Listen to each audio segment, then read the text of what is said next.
Arr! And welcome, mateys, to another edition of Math with the pirate, Mr. Douglas. Yes, today we are not going to be going and finding X pirates. Get it? Today we are going to be looking at polygons and trying to find the inside angles and the outside angles of polygons, and also defining a bunch of terms. All right, let's get to it. Off we go. Is that what pirates say when they set sail? Here we go.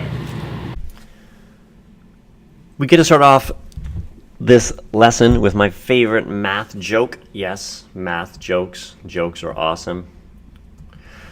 What do you call a bird that flies away on a pirate ship, on a math pirate ship specifically? What do you call the bird that flies away on a math pirate ship?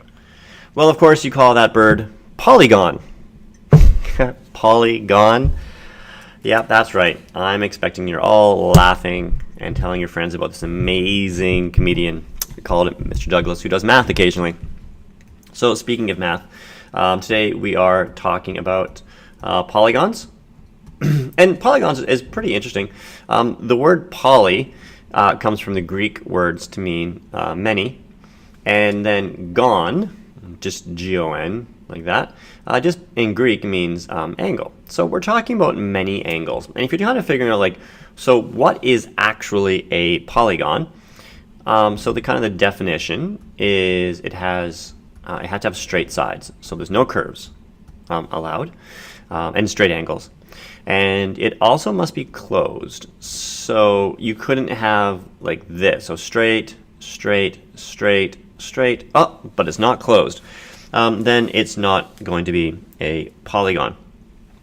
And there are lots of other things that we need to know for different words. You have regular polygons, and a regular polygon just means that everything is equal. So there's equal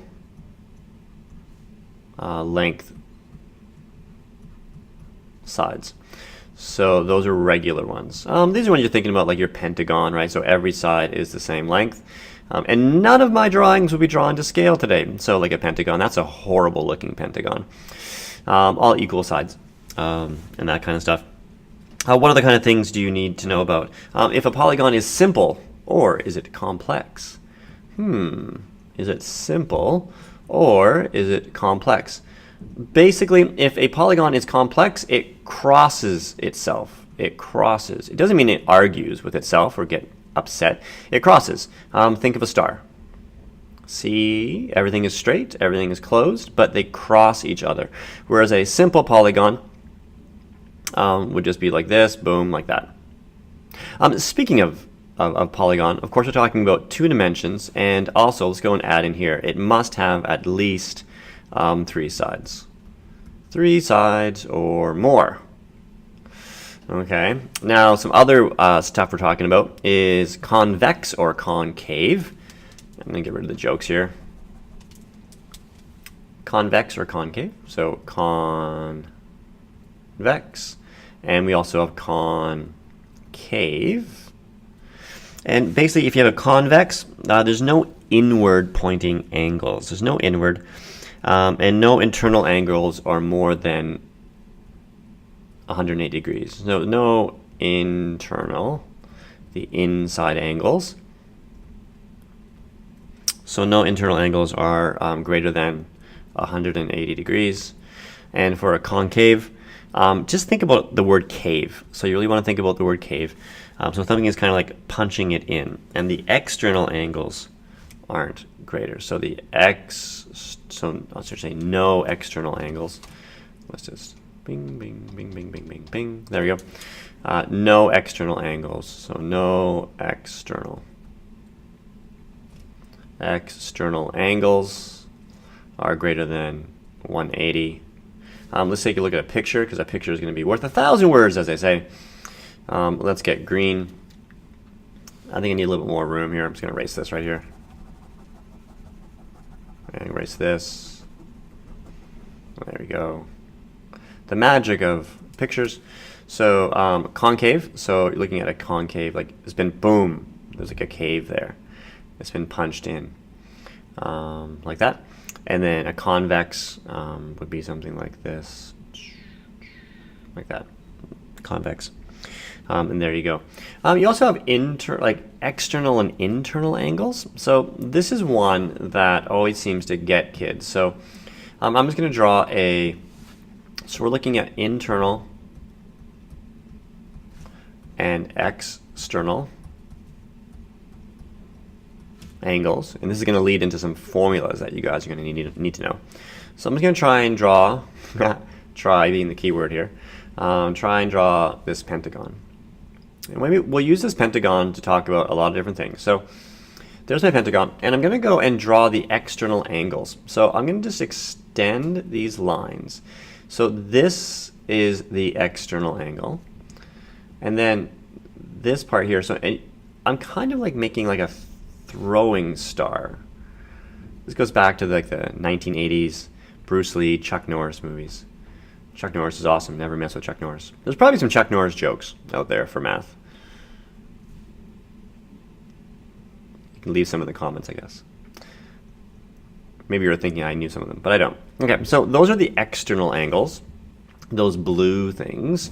So the external is the blue stuff. And then the internal, so the internal angles, the inside stuff, which I think is, you guys all know that one. So those are the internal ones. Now, we can go and figure out, pretty cool, for any kind of polygon, what the internal and external angles are going to be. So here's the formulas that we need to know. So formulas,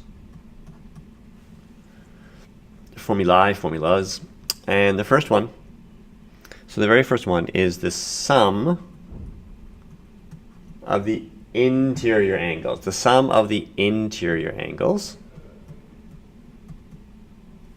Sum of the interior angles of any polygon. And we'll say it's n-sided. So if we're looking at the inside, so this formula, I'll write it in green, it'll be exciting, is going to be n, and n is the number of sides, minus 2 times 180. Times 180, and that we're talking about degrees. So let's take a look at this example. So this example here, we have a pentagon. You maybe already know this one. How many sides does a pentagon have? 5. Right, there are 5 sides. So we're going to go just 5 minus 2 in brackets, then times that by 180. So basically 3 times 180. So that would equal 540 degrees.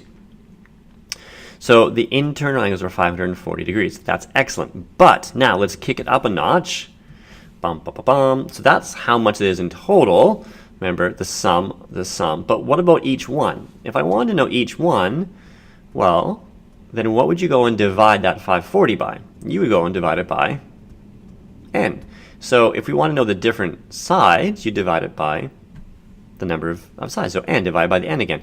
So for us, we would go and we would just basically say that 540. So I'm going to go and do that 540, because I know that's 540. I'm going to divide it by 5. So each of those angles is going to be 108 degrees. So that's what we're talking about, the inside angles. So how much they are in total, also how much they each are individually. And kind of staying with that kind of theme, we can stick around with our pentagon. So here's another attempt at drawing a pentagon. That's way off. What about the external angles? So remember, we quickly talked about the external angles, and we're talking about these sorts of things. Well, how much does the exterior angles of any polygon equal? Well, the external angles are equal to always 360 degrees. Well, that's pretty cool. So how do you know how much each one is? How much is each? Can you think of a formula that would go and do that? You would just go 360 and divide it by the number of sides. So for this one, this would have to be just 360, and I would divide it by 5 sides. So I think that would give you 72? Am I right? 72 degrees, I think. 72 degrees. So that means that this external angle, and all of them really, are all 72 degrees. So those are the formulas that we need to know, and we're going to help us go and solve some questions. Now, before we kind of get to that, we do need to talk about a little bit more some vocabulary stuff about how to go and talk about polygons. And kids always love to say, like, what if a polygon had like 1,000 sides? Well, if it was 1,000 sides, I'd want you to think of a snowman. What? But you said a polygon only has straight edges. Well, that's true, but, and maybe this is Olaf. Did you know Olaf likes warm hugs? And I usually want, there we go. There's Frosty or Olaf, depending on what kind of generation you're coming from. So 1,000-sided polygon is actually called, and now this will all make sense, it's called a chilyagon. Chilyagon. I guess you could say it's pretty cold. And the key, I can hear you laughing. The key part here is of course, the gon part. So that's going to be the kind of we're having phrasing, that kind of stuff. But here's the basic rule. From up to 12 sides, so from 3 to 12 sides, you should know the words. But from 12 onwards, you can just use the agon. So for instance, if you had something that was like 19 sides, you'd say a 19 agon. But if you want to go in and impress your your friends, you want to drop this in a conversation, say like, what is a megagon? A megagon, of course, has 1,000,000 sides. 1,000,000 sides. And the googleagon, a googleagon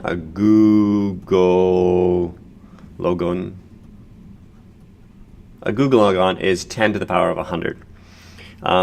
And that's just crazy numbers and that kind of stuff. So we're talking about agons, so gons. So that's kind of what we're saying. We're talking about that. So let's go and do some questions.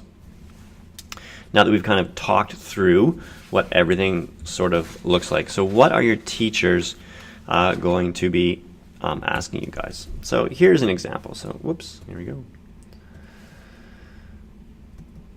So here's an example. If I told you each exterior, and I'm going to abbreviate exterior like that, exterior angle